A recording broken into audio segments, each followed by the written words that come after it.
Good evening all. This is Nagendra, Professor, Department of Mechanical Engineering, St. Peter's Engineering College. Today our topic is measurement and control systems of moisture, control gases and liquids, solids and integral part of individual process and amount of free moisture sequence depend upon physical and chemical properties. Now we will see that what is that humidity. Humidity is a general refers to the presence of the air is presence in the atmosphere. The air, the moisture is present in the atmosphere. What is that importance of the control of moisture?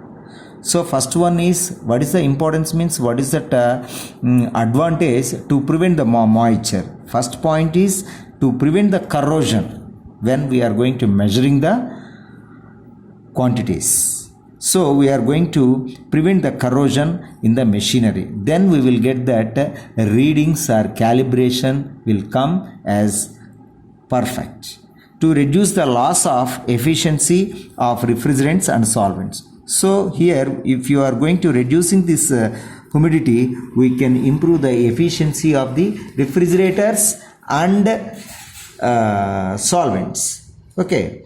Another one, third point is to exclude moisture content from semiconductor devices. If you are going to reduce that moisture content, the semiconductor devices also will give good results. To maintain the moisture content level within a prescribed band in gases cooled in nuclear reactors. Even though nuclear reactors, we are going to reduce the moisture. Another point, fifth point is to prevent the deterioration causes by the moisture content in the textiles, coal, paper, wood, tobacco. Suppose if you take a coal, if the moisture is present in the coal, it is difficult to burn the gases. Units of measurements. First unit is vapor pressure gases and relative humidity for environmental applications, concentrations and liquids of solids. And classification of measurement techniques. What are the classifications of measurement techniques? First one, the various techniques used commonly to determination of moisture and classified as below.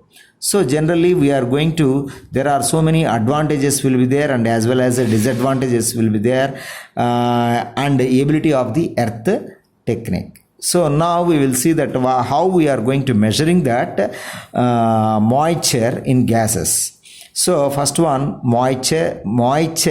measurement of moisture in gases. First one is dew point instruments, infrared instruments, electrical sensor instruments, automatic psychometers.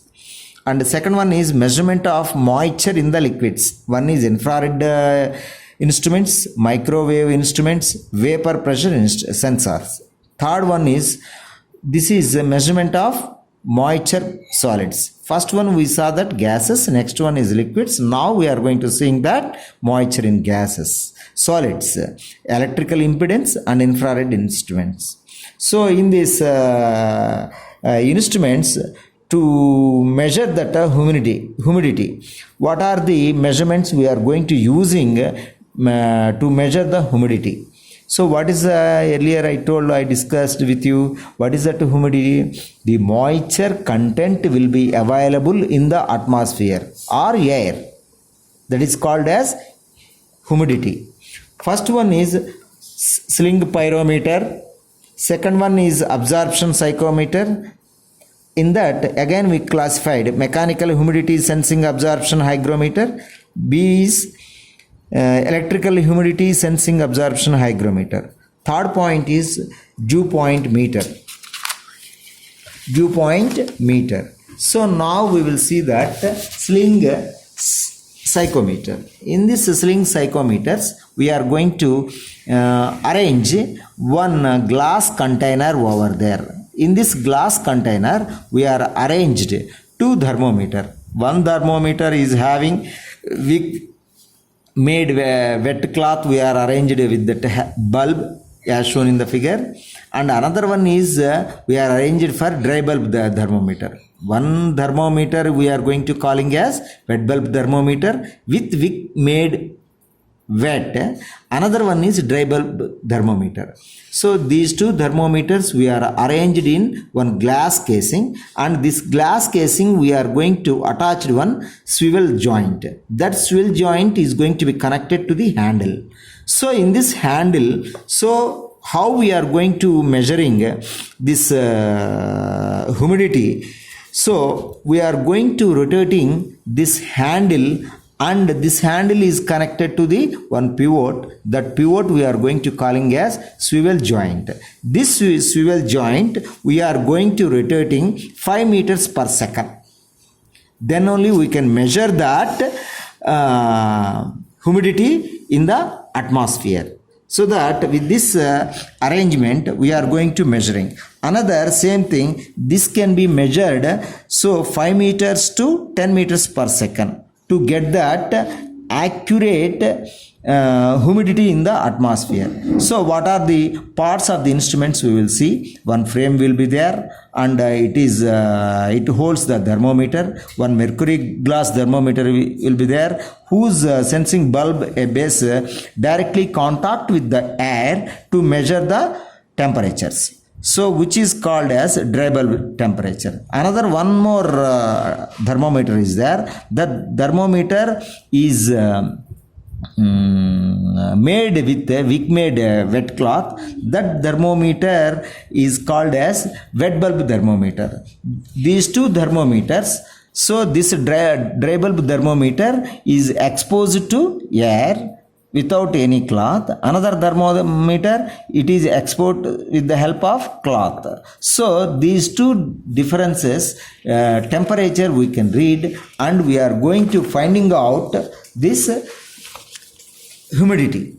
So in this thermometer, the bulb have contacts air and indicates dry bulb temperature, as I said. And another one, we are going to measuring that wet cloth with the help of wet wick starts evaporating, and cooling effect it will produce. For that we are going to producing this wet temperature. We are going to measuring that. These two differences we are going to calculating, and we are going to measuring the humidity available in the atmosphere. Now the temperature indicated thermometer wet bulb temperature, which will naturally be lesser than the dry bulb temperature. So then we are going to finding out the humidity in the atmosphere. What are the applications of this shrink pyrometer? This is generally used for checking humidity level in the air conditioned rooms. This will be used in air conditioned rooms. Another one, second one is it is used to set that check air hygrometers. It is used to measuring from temperatures between 0 degrees centigrade to 180 degrees centigrade. That is the applications of this humidity measurement. Another one is that absorption hygrometer. This absorption hygrometer we are going to use it to read relative humidity directly, because due to humidity of several materials experience a change of physical and chemical electrical properties. So why we are going for particularly this relative humidity means we are going to measuring physical and chemical and electrical properties of those particular machines. So here also we are classified two types. One is mechanical humidity sensing absorption hygrometer, another one is electrical humidity absorption hygrometer. So now we will see that one arrangement for mechanical humidity absorption hygrometer. By seeing of this is one stem. This stem is going to be connected to one pointer, and that pointer is shown to the is kept on the scale diagram. One is low side, another one is high side. So this stem is going to be connected to the link one mechanism over there. This link we are going to attach one arm. This arm is going to be fixed in the ground. So this arm we are going to connected one box. In that box we are going to keeping human hair. and this human hair will absorb the humidity in the atmosphere. So over here one tension spring also we are arranged. Whenever we are going to pulling, this human hair will be contrasted and expanded with the help of this tension spring. So at that time the hair is induced and it will absorb the humidity in the air.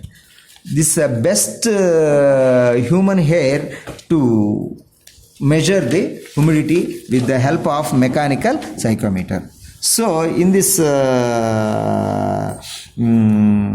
hair mechanical hygrometers, we are going to using 0 to 75 degrees centigrade, and it is used RH factor range 30 to 90%. It will give accurate one. Okay.